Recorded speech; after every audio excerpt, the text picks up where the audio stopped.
So now we are switching over to the next speaker, and I would like to invite uh, Ashwini Rajpal from Canada to introduce our next speaker, Nand Kumar ji. Namaste. I'm honored and privileged to introduce our next speaker, Nand Kumar ji, also known as Ken Norman. He was born in British Guyana, now Guyana, in South America, and taught in a primary middle school for 3 years before leaving for Canada. He obtained his first degree in electrical engineering from the prestigious Ryerson University in Toronto, Canada. He also attended the University of Toronto and the University of York. He has worked in research and development in data and computing communications and switching technologies for Montreal Engineering Inc. and ICI Canada Inc. He was also a network architecture technical analyst and a project coordinator with the Government of Ontario Health Agency, known as eHealth, for a number of years before retiring 5 years ago. He is now a private writer and a researcher and is engaged in freelancing work. Bhai Nand Kumar does not miss an opportunity for enhancing his knowledge on Vedic literature. He also supports a lot of children's program. As a matter of fact, he is on the scholarship committee for Arya Samaj Markham. I now hand you over to Nand Kumar ji.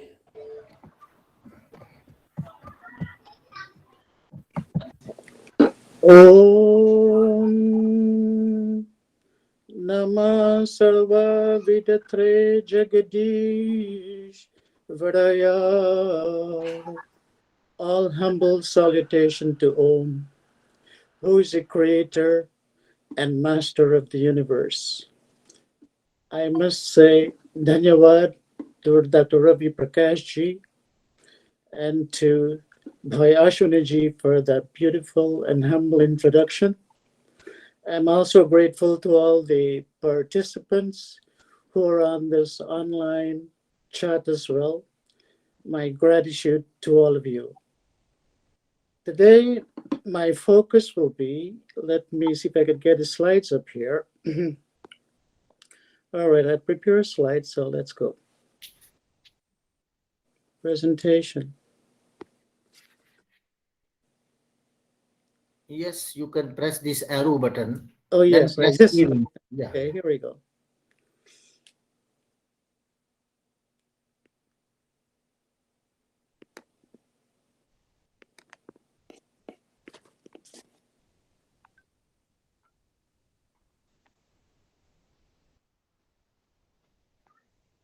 I hope you see that slide, Dr. G. Yes, yeah. Okay. But you can make it full screen. I think these side slides, na? Yes. They may not, yeah, they may be. All right. So if you're looking at the slides, that I will start by saying that in the Sanskāra video, our Maharshi Dayanand Saraswati, when he was composing the Sanskāra video, he said, I quote him, the 16 Sanskāras are sacraments beginning with impregnation and ending with death will be described by us after paying our homage to him. He is a paramount Om and possessor of infinite knowledge. The 16 sacraments will be described by us for the purification of the body and Atma by giving full consideration to the principles of the Shastras, of which the first is the Veda, with due respect and keeping the history of the Aryas before our mind. Whatever is purified and refined through the Sanskāras process in this world is pure and excellent, and whatever is not purified and refined is impure in this world. Therefore, auspicious endeavor should be made in performing the Sanskāras by learned men through instruction. I end. These are the words of Maharshi Dayanand, and we are grateful to him because his magnum opus work, the Sanskāra Vidhi, is here eternally. Our tribute to him, and we're very thankful to Maharshi Dayanand. This is his greatest legacy, the Sanskāra Vidhi. I would call it the Veda Bible, or the Aryan Bible. Today, I shall do a presentation before you, the well-esteemed and learned audience, with information I gather from research and learned individuals of the educative world. From Maharshi Dayanand University Rohtak, Professor Raviji has written, and I quote, when he or she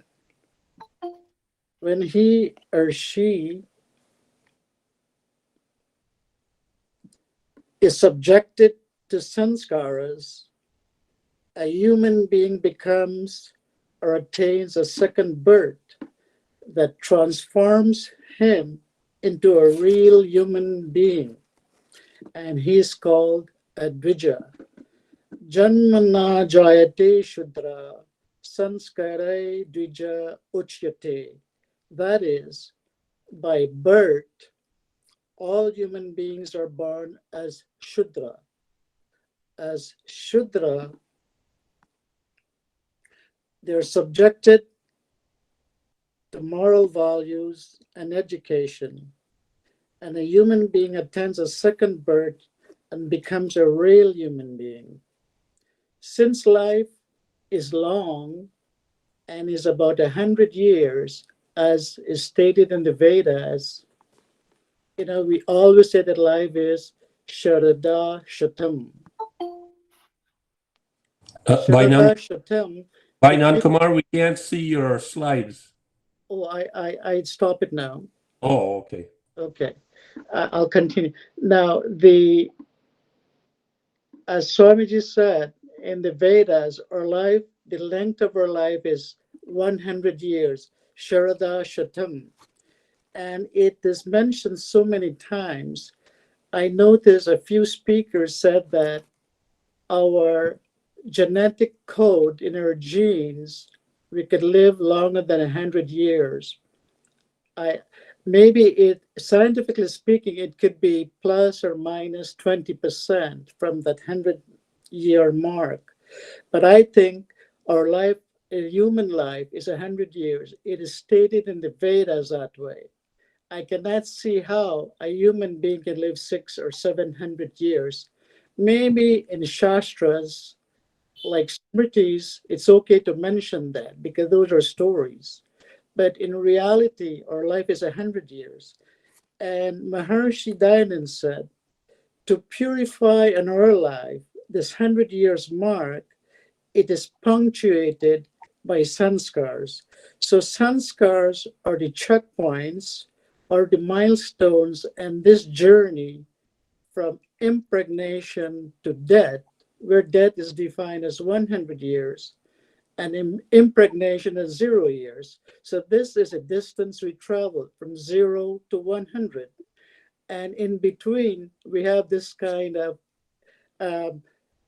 what we call checkpoints or punctuations, and it is done by Sanskāras. And the Sanskāras are there to purify our life. I like to define the universe in my presentation, so I will mention it several times, but let me tell you what is a universe. The universe, I would like to define it as a Purusha. It is a living, it is a breathing, it is intelligent, it is self-organizing, and it is a sovereign system. And the ruler of this universe is Om. He is the Brahma, and he is a supreme ordainer as well. And Om is omniscience, Om is omnipresence, and Om is omnipotence. We might ask, what is our function in this world? We are a cell in this Purusha. We are a very tiny cell in this great Purusha that we call the universe. And we are living and we are participating in the organismic system of the world. And there is two purposes why we exist. One is for the fulfillment of a personal and the fulfillment of a divine purpose. So those are the two purposes for our existence. And this is where the Sanskāras come to help us in that way. There is nothing that is unrelated. There is nothing that is isolated in this world. Everything is related and there is a purpose. And today, we will start with the ritual of the Muṇḍan Sanskāra. You might say, what is Mundane? It is a Sanskrit word. There is no English equivalent to Mundane. And from the Eternal Veda, Swamiji has extracted 3 of the mantras from the Eternal Veda. This is the only places where mention is made of the Mundane in the Eternal Veda, and it is in Kanda 6, Sukta 68. In that section, Sukta 68, there are 3 mantras, and those are the mantras that form the core of the Muṇḍan Sanskāra. Now, what is Muṇḍan Sanskāra? It is really the shaving or the cutting of a child's hair from the head. And when we do Sanskāra, if we're going to cut the hair or shave the head of a child, we do not want to inflict pain. And Sanskāra also is about we must not inflict pain and suffering on a human being. That also is a purpose of a Sanskāra. Now here, there are 2 parts in our body that we can cut and it will inflict no pain. The first one is a hair. The hairs in our body, we can cut it and we are not going to feel any kind of pain.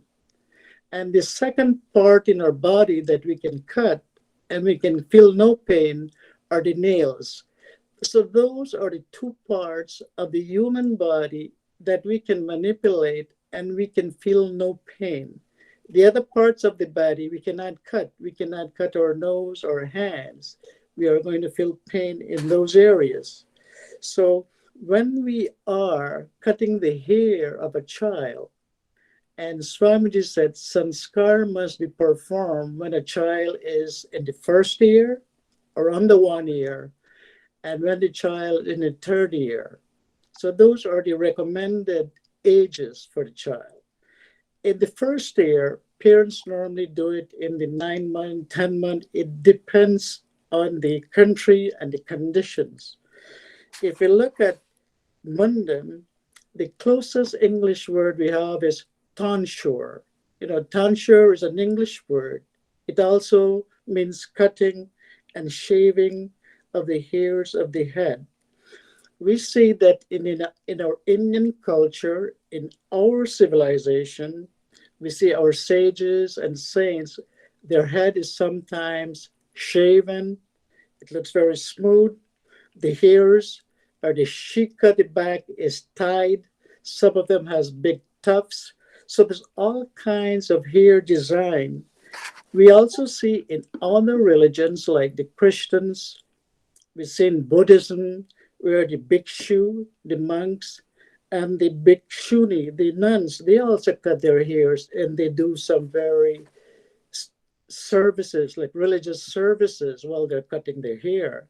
Even the Pope in the Catholic religions, they do that also. So Jewishism, Islam, Buddhism, there are all kinds of other religions where it become fashionable to cut the hair. Today, we have special tools to cut the hair, modern tools. In the Vedic times, in the old days, the razor or the knife were being used for cutting the hairs of the head. And today, with technology, the appliances have been improved a bit. Now, who should do the Muṇḍan? I mentioned before the 3-year-old and the 1-year-old. When parents are shaving the head of a young child, they have to conform to Vedic ceremonies. Our Vedic way is to purify the child as much as possible. It is a slow, it is a gradual process. For example, the timing for great release. We know that the sun is part of our existence. It is a primary source of our existence, the sun. So generally, when we will do the Muṇḍan Sanskar, it is good to look at this universe, as I mentioned before, that this universe is intelligent and it is living and it is self-organizing. And we are that cell in the universe. So we have to look at the entire world. If we live in the northern hemisphere, we know that the earth goes around the sun. So we look for the Dakshinayan path. When the sun comes back in the north, when we live in the northern hemisphere, in that solstice, the north solstice, we look at the sun and the earth, then we can choose our date for the Muṇḍan. And there are lots of reasons why, astrologically and astronomically, why we choose the sun, the moon, the stars, and the months, the seasons, the day. All these combines together. We need the maximum benefit of all the divine entities we have in the world when we are doing our sanskar. Not only the Muṇḍan, all the other sanskars too. We look at the period, the Dakshinayan period. We look at the sun, the moon, the season, the month, and the day. And this is where certain months are recommended, like the Uttarayan months. We have there are 6 of them where we can do the Muṇḍan Sanskar. We have Chaitra, Vaishakha, Jeshta, Ashada, Magha, the Phalgun months. And they look at the Tithi, the Shubh Tithi as well. We look at there are 8 choices here as well in the Tithi. We have Vitya, Tritiya, Panchami, Saptami. We can choose. And in the nakshatra as well, the stars, there are 4. We can look at the Ashwini, the Pushya, the Chitra, Swati, Shravan, Dhanishta. Those are all we can make our selections when we are going to perform the Muṇḍan Sanskar. It's very, very important to get the proper alignment of all the celestials, because we're looking for the maximum benefit whenever we do a sanskar. So that is a good application, because we need the maximum benefits in our sacraments. Now, what are the benefits of the Muṇḍan Sanskar, you might ask? Why do we have to shave the head? Why do we have to cut the hair of the head of a child? Why? There are 3 benefits I could think of. One, there's a spiritual benefits, and we will look at that later with the mantras. 2, there are physical benefits. And 3, there are health benefits. Let us look at the health. The health benefit is as follows. For 9 months, that child was in the embryo in the womb of the mother, and it is surrounded by substances. And sometimes there is viruses or bacteria in those substances, and it penetrates into the hair follicles of the child, because the hair develops also in the womb of the mother. And the hair follicles is where the virus or the germs normally get stuck. And so when the child is outside of the womb now, this is why we do the shaving very carefully. We trim up to the follicle, the hair follicle levels, to remove some of those viruses. And also there are menses, embryonic menses, leftovers, remnants from the birth, which is still because the hair still covered the child's head. And that's why we do the shaving as close to the skin of the head to remove that. So that's a health reason and safety. And once we do that, the new crop of hair normally be more healthy, more thick, and it grows better. This is what we understand. It's a fresh crop of hair. The second reason I said was physical. When the child is born in the first year, if we look at the skulls of a child, there are 6 bones on our head, this bone structure. The physical structure of our skull, there are 6 bones. There is, at the very front, these 6 bones, they're like a puzzle on top of the head. Under the skin, there's a crack, there's a suture that runs right in the middle of our head. Is a long line, is called a suture, or it's a crack. And that one is the metopic suture. And in the middle, it is called the sagittal suture. So, and there are the 2 bones in front, we call it the frontal bones. And the back, there are the occipital bones. And the middle 2 bones of our head is called the parietal bones. So these 6 bones, they comprise our head structure. And there is 3 cracks. And there's 2 gaps in the skull in the middle. In the middle of the head, you notice when a child is born, it is very soft. That's a gap because the bones, they're apart. But as the bones grow, they get closer together and they seal that cracks.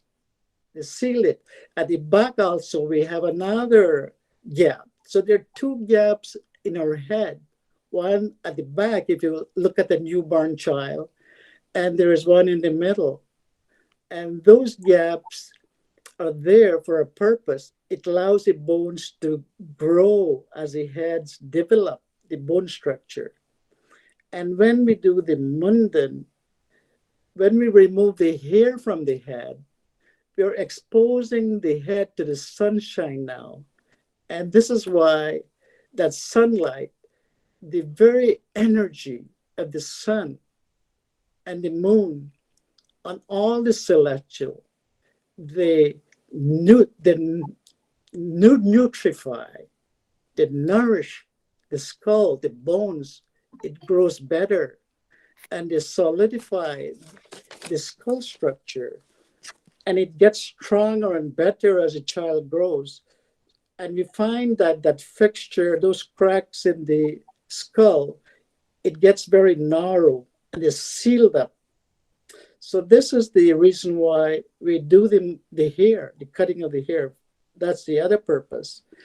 And now if you look at the spiritual structure, the spiritual part is where we do the mantras from the Eternal Veda and the Yajur Veda. There are 3 mantras from the Eternal Veda, and there's 2 mantras from the Yajur Veda that comprise the Sanskāra of the Muṇḍan. There are a few more mantras, but they're from the Griya Sutras, the other mantras. But let us look at the person who's going to do the shaving of the head. Normally, it is done by an experienced barber, whom I might call a shikawala, a or a Muṇḍan, as you may say. I'm just using, for lack of words, making my own words. So the Shikawala will shave the head, and also the father will also shave the head of the baby, because this is a male or a female, the baby. And the very first mantra in the Eternal Veda in Kanda 6, Sukta 68 says, it says, Om Ayam Aganta Savita Shureno Nena Vaya Udakinehi Aditya Rudra Vasava Undantu Sachetasa Somasya Rajno Vapata Prachetasa. What this mantra is saying, they say, O Barba, O Shika Wala, O Savita, you have come with a razor to shave the head of our child. O man, come fast with water. Let brilliant, wise, and noble people with love at heart bless the child with holy water. O men of love and peace with generosity of Somer, join us at this child's Mundane ceremony. This is what the message of this mantra is for the welcoming of the guest and the barba, who we say is the Shikawala in this case. The other mantra, the second mantra in the Atharva Veda, it says, Om Aditi Smasharu Vapatu Vapa Undantu Varachasa Chikit Satu Prajapatir Dhirga Ayutu Vaya Chakshase. Because in the old days we didn't have the proper tools to trim the hair of the child. So this mantra says, let the razor cut the hair. Let water consecrate the child with brilliance. Let Prajapati enlighten the child and bless the child to have a long age of good health, knowledge, and holy vision. As you can see, these are the benefits, the spiritual benefits these mantras are trying to bestow on that poor child. Now, there are other mantras, but I wouldn't go through all of them. I have it in the paper I wrote, so all the mantras. And I also wrote about the 10 steps for the parents and the Purohit, how they partition the hair and the head, because you have to cut the right side first, and then you have to do the left side. There's an order in the process how to cut the hair and the head also. So it is written in the Sanskāra Vidhi how to do that. Normally in our civilization today, in this new age, people will go to the bank of the Ganges or the Narmada River or the Jamuna, and because the sadhus and yogis are there, they will cut the hair, say the mantras, and they will throw all the hairs in the water of the Ganges and the Jamuna and the Narmada.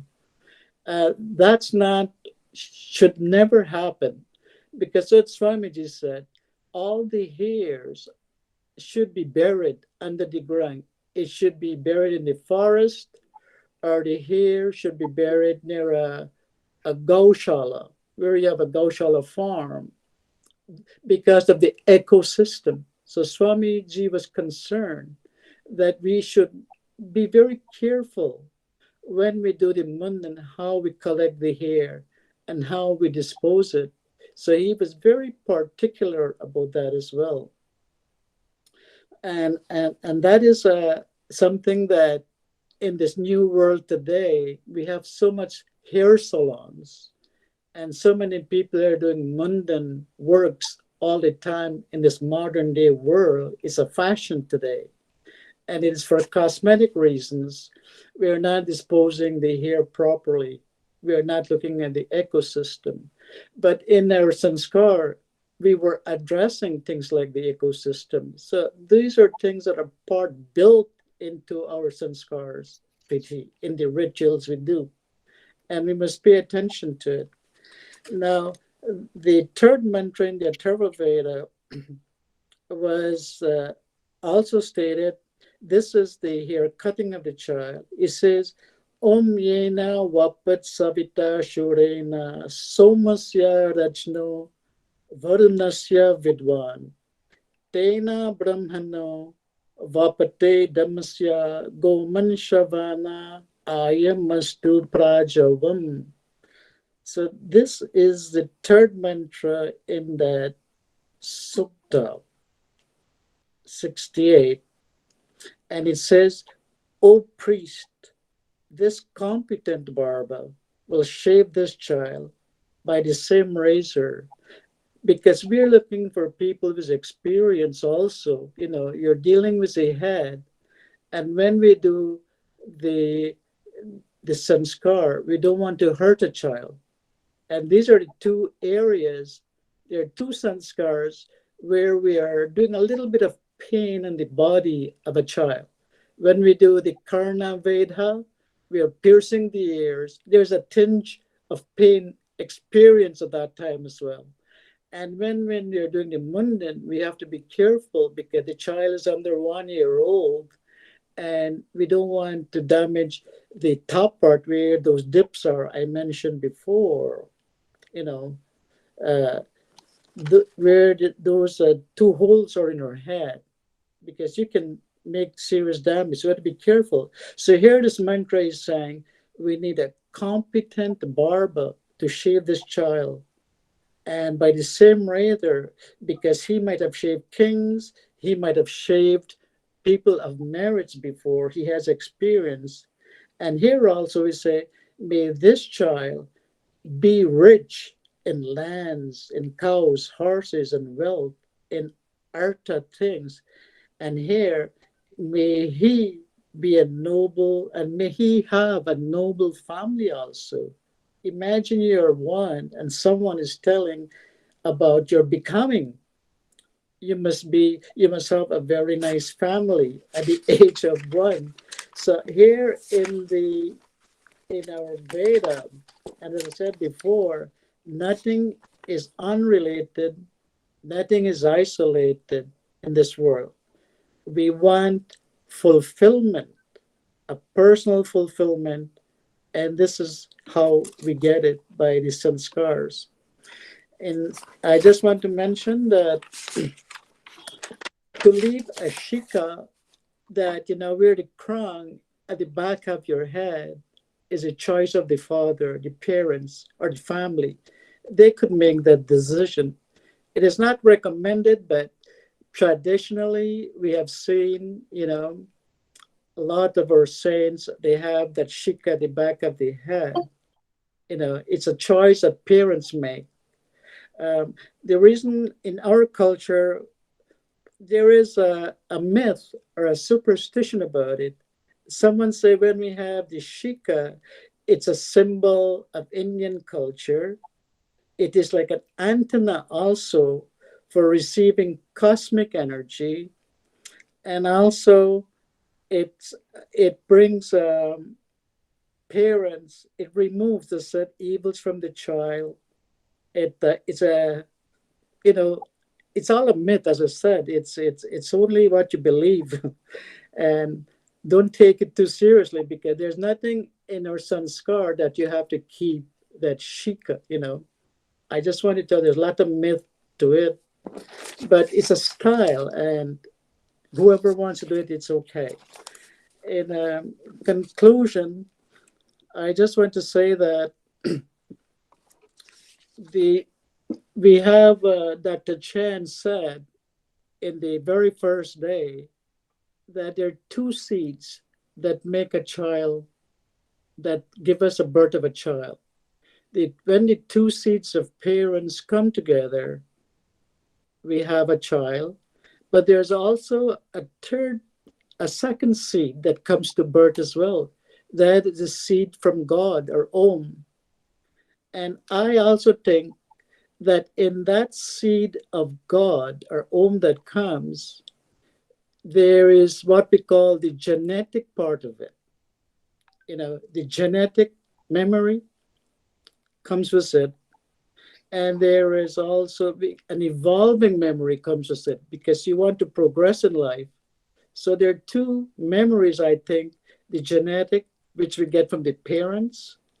If the parents have disease in their DNA, then when the child is born, because he's having the two seeds from the parents, those genetic seeds will degrade the child in health as well. And so in our Sanskar, it is stated that we have to be careful with these two seeds of the parents. They have to be very healthy and very strong. So genetic seeds are important. And the seed of Om is what we call, I tell you, is an evolving memory, and it is the karmas of the past are in that seeds as well. And those are the seeds that will define the development of the child. So the seeds of the parents and the seed of Om, I think, so that is a real software that determines how the child will develop in this world. I just want to end with one curious question, which all of you might ask, is that the Vedas stated that the length of life is 100 years, plus or minus 20% if you want to be a scientist. And the Vedas is an articulation of omniscience as well. So my question is this: if we are to increase our life, maybe if scientists come up with pills or drugs or anything of that nature to increase our life cycle from the 100 mark, say to 200 mark, what will happen to the Sanskāras? Do we have to rewrite them? Do we have to change them? If the length of life is going to be increased in the future, 56 years, what happened to the Sanskāras? So that's a question I just want to throw up to you. And in closing, I'd like to thank all of you for listening, and pranam. Om pranam. Thank you, Nand Kumar ji. You have given a very elaborate lecture on this Mundane Sanskāra or Chuda Karma Sanskāra. And I think you have highlighted all beautiful things जो कि संस्कार के अंदर थी, और आपने यह भी बताया कि जो व्यक्ति है, जो पुरुष है, यूनिवर्सल पुरुष की आपने बात की, और ये हमारे शास्त्रों में भी आता, ब्रह्मांड पुरुष की कल्पना की गई है, ब्रह्मांड पुरुष। और जैसा जो यद अंडे तद ब्रह्मांडे, जैसा एक शरीर में है वो पूरा ब्रह्मांड में भी है। ये जो एक शरीर है पूरे ब्रह्मांड का ही रिप्रेजेंटेशन है, और वैसा ही ब्रह्मांड में है। छांदोग्य उपनिषद में बहुत सुंदर कहा है कि इस ब्रह्मांड का जो सूर्य है वो आंख है, चंद्रमा इसका मन है, जैसे व्यक्ति के बारे में है। तो सचमुच जो हम व्यक्ति के साथ कर रहे हैं वो उसकी जो सिंक्रोनाइजेशन है वो पूरे ब्रह्मांड के साथ होता है। इसलिए भी संस्कारों का बड़ा महत्व है, और आपने बड़ा इसका गूढ़ अध्ययन किया चूड़ा कर्म संस्कार का, और बताया कि किस प्रकार से अथर्ववेद से भी 3 मंत्र इसमें लिए गए। और ये भी आपने बताया कि जो आजकल हम जो सिरों के बाल काटते हैं वो एक फैशन के लिए करते हैं, वो उसका अर्थ जो है ना कॉस्मेटिक है, परंतु जो संस्कार है, जो मुंडन संस्कार है, उसके पीछे जो उद्देश्य है वो कॉस्मेटिक नहीं है या कोई फैशनेबल व्यक्ति को बनाना नहीं है। उसका जो उद्देश्य है वह एक साइंटिफिक भी है, और उसका एक उद्देश्य जो है स्पिरिचुअल भी है। और आपने बताया कि हमारे यहाँ हिंसा का कोई स्थान नहीं है, इसलिए जब मुंडन संस्कार भी किया जाता है तो वहां पर वो उच्चारण करता है, बोलता है कि स्वधिते मयि न हिंसी, मतलब इसको कोई हानि न पहुंचे, और शरीर के उन्हीं अंगों को काटा जाता है जिनके काटने से कोई शरीर की हानि नहीं होती। वो 2 ही प्रकार के पार्ट है, एक तो बाल है और दूसरा नख है, इसलिए इन दोनों को ही काटते हैं और किसी और अन्य अंग को नहीं काटा जाता। ये भी आपने बताया। और ये भी बताया कि जो मुंडन संस्कार है उसके लिए कोई स्थान, उसके लिए दिन, मास, ऋतु, नक्षत्र, ये सब निर्धारित है, वहां भी एक प्लानिंग है। उसके साथ ये किया जाता है कि उत्तरायण हो, शुक्ल पक्ष हो, और फला पुष्य नक्षत्र हो, चित्रा हो, स्वाति, धनिष्ठा हो, और तिथि भी दूसरी तिथि, तीसरी तिथि, पांचवी, सातवीं, इस प्रकार की तिथियां हो। उन्हीं में मतलब पूरे एक ब्रह्मांडीय सिस्टम के साथ अलाइनमेंट बॉडी की होती है, और उस समय ये मुंडन संस्कार किया जाता है। और आपने बताया कि इसके तीन महत्वों के बारे में भी आपने बताया। एक तो उसका स्पिरिचुअल बेनिफिट है, दूसरा उसका फिजिकल भी है, और तीसरा उसका हेल्थ का एस्पेक्ट भी है। क्योंकि जब बालों को काटते हैं तीसरे या दूसरे साल में, उससे एक और फायदा होता है कि जो बालों की जड़ों में कोई वायरस या कुछ भी होता है उसकी भी सफाई हो जाती है। तो ये एक उसका हेल्थ का एस्पेक्ट आपने बताया कि उनके फॉलिकल्स में जो भी वायरस या वो कीटाणु होते हैं वो भी साफ हो जाते हैं।